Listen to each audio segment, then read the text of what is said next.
আমরা তো মোটামুটি সকলে স্মার্টফোন ব্যবহার করে থাকি। স্মার্টফোন ব্যবহার করার ক্ষেত্রে এই 5টি দিক অবশ্যই আপনাকে লক্ষ্য রাখতে হবে। কারণ অনেক সময় দেখা যায় স্মার্টফোন ব্যবহার করতে গিয়ে আমাদের ক্ষতি হয়, অথবা দেখা যায় স্মার্টফোনের ক্ষতি হয়। 1 নম্বর হচ্ছে, আমরা সবসময় দেখা যায় রাতে ঘুমানোর পরেই মাথার নিচে অথবা আশেপাশে ফোনটা রেখে ঘুমাই। এটা কখনোই করবেন না, কারণ মোবাইল থেকে যে পরিমাণে রেডিয়েশন ছড়ায় সেটা দেখা যায় অল্পতে ব্রেইনে টিউমার করতে পারে। বিভিন্ন গবেষণায় দেখা গেছে যে দীর্ঘদিন যারা মাথার নিচে বা মাথার আশেপাশে ফোন রেখে ঘুমায় তাদের ক্ষেত্রে দেখা যায় যে এই সমস্যাটা সবচেয়ে বেশি হওয়ার সম্ভাবনা থাকে, অনেক বেশি।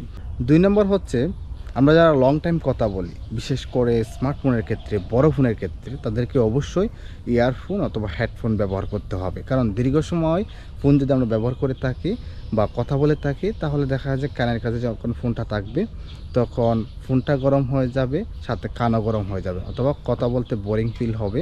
দেখা যাবে অনেক সময় এই ফোনের গরমের কারণেও কানে বিভিন্ন সমস্যা সৃষ্টি হতে পারে। এছাড়া দীর্ঘ সময় যারা কথা বলে তাদের ক্ষেত্রে অবশ্যই চেষ্টা করবেন এই ইয়ারফোনটা ইউজ করার জন্য, তাহলে আপনার কান এবং মোবাইল দুটিই ভালো থাকবে।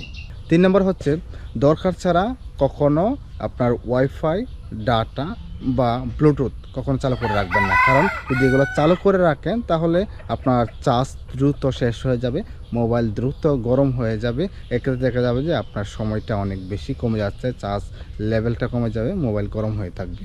চতুর্থ বিষয়টা হচ্ছে যে আমরা তো সবসময় মোবাইল চার্জ দিয়ে থাকি, সেটা ব্যাক খাবার থাকুক বা না থাকুক এটা কোনো বিষয় না, আমরা ম্যাটার করি না। কিন্তু এটা খুবই গুরুত্বপূর্ণ।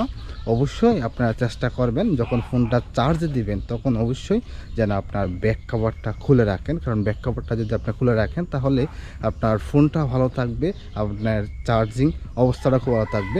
এই ব্যাক কভার দিয়ে চার্জ লাগানো বা চার্জ দেওয়া, এটা ধরতে পারেন যে আপনার যে বন্দিখানার মধ্যে একটা পাখিকে আটকে রাখা, তারপরে হচ্ছে চার্জ দেওয়া, বিষয়টা এরকম।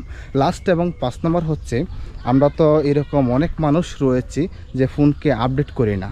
অবশ্যই আপনার ফোনকে আপডেট করতে হবে সময় মতো, কারণ সময় মতো যদি আপনার ফোনকে আপডেট না করেন তাহলে দেখা যায় ফোন হুটহাট করে বন্ধ হয়ে যাবে, রিকভারি দিতে হবে।